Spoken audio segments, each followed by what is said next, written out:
Point number 3, secure the borders immediately.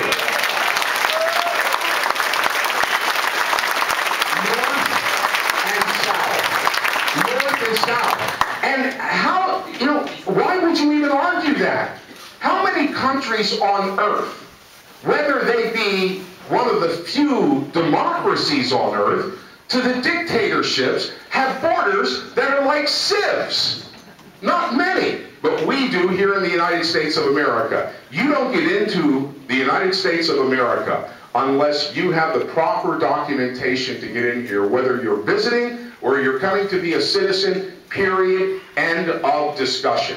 And I'm talking about the northern border and the southern border. This is not about Mexico. You see, what they want to do is take the Tea Party people, and like many in here, I'm one of the original Tea Party people. Along with Matt Brietta, the Commonwealth Foundation was one of the organizers of the first Tea Party up at the Capitol. So I've been in this with you. Like the people here, I realize very, very strongly that we're lost if we don't seal these borders and take it seriously. And the northern border is part of it. It's not just Mexico. There are people here from every country. Look at how many are here from the Baltic states illegally. They may come in through the southern border, but they're from all over the world. We remember when the ship from China, a decade ago, was marooned off of the East Coast. And it had all those illegals coming in from China. They come here from everywhere. I don't care where they're from. If they're illegal, they do not get into the United States of America.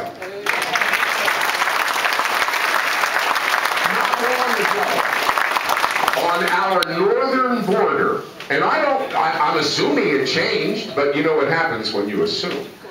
I'm assuming it changed not too long ago on our northern border, in the middle of the country. In the middle of nowhere, I grant you. They used to put a traffic cone up in the middle of the night at the border that said, "We're closed, come back in the morning."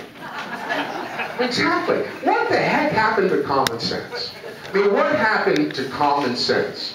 So we seal the borders. Number 4, and by the way, each one of these points, with the exception of the first one, leads to our economic problems.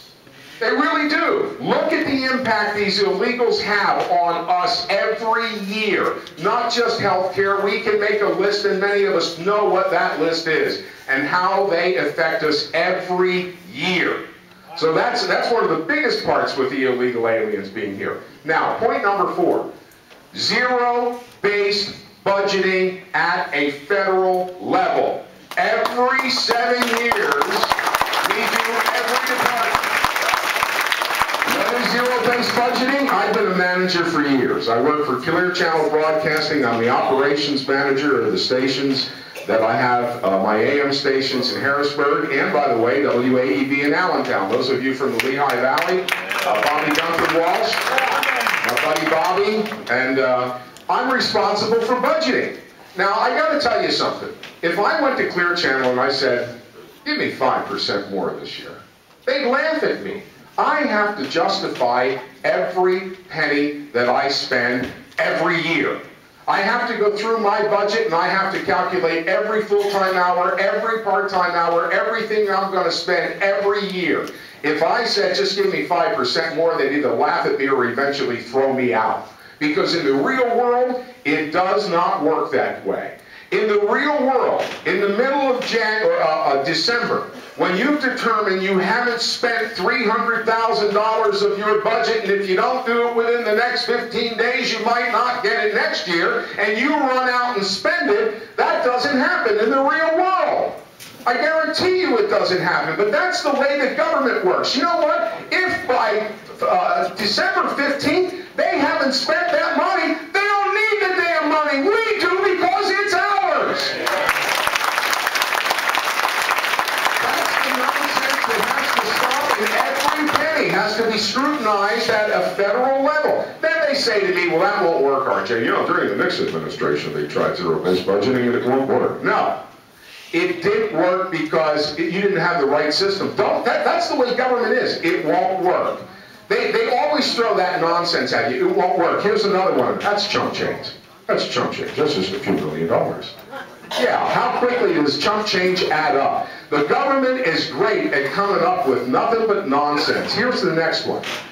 I go to Clear Channel and I say, I'd like a 10% increase next year. They say to me, I'm only going to give you 5. And I say, that's a budget cut. That's the government.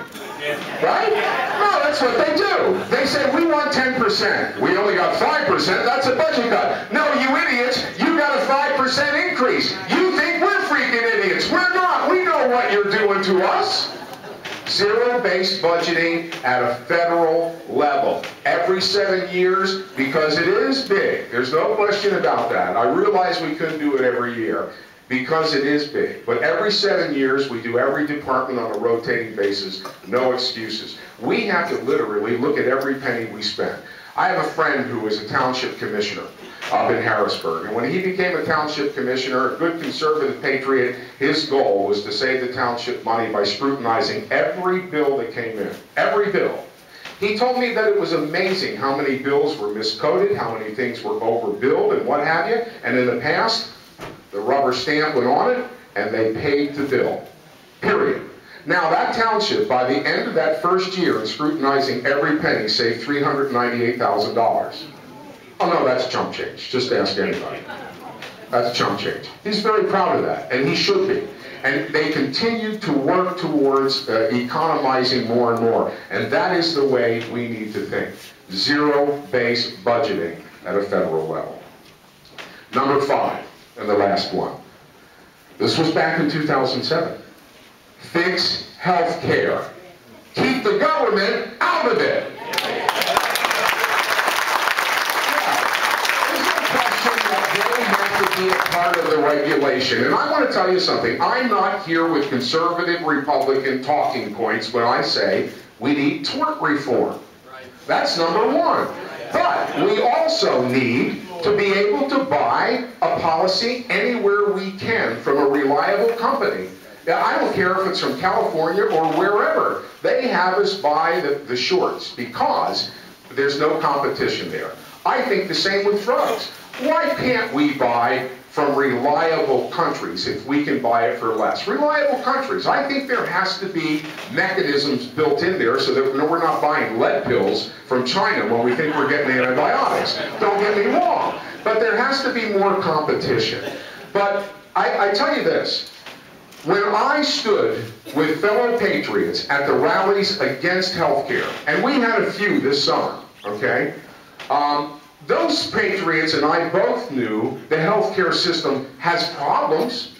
Yeah, we have the best healthcare system in the world, but it's just like Pete Rose's record, or any of these guys that took steroids later. There's an asterisk behind it. And the asterisk says it may be the best healthcare in the system, or in the world, but there are things that are screwed up about it, and there are things that need to be fixed. And one of the things that's screwed up is claims are rejected out of hand on people just like you and me. Companies are notorious for it, and that's wrong too. That's one of the reasons that health care at a federal level looks good to certain people. You know, people say that Teddy Roosevelt is a progressive, but I'll tell you something that Teddy Roosevelt was very right about. He said that if things got out of hand with companies, abuses with companies looking like they're greedy and what have you, that socialism would begin to look good to the people of America. And that's why Barack Obama is President of the United States of America today. Today. Because there are abuses out there, and healthcare is one of them.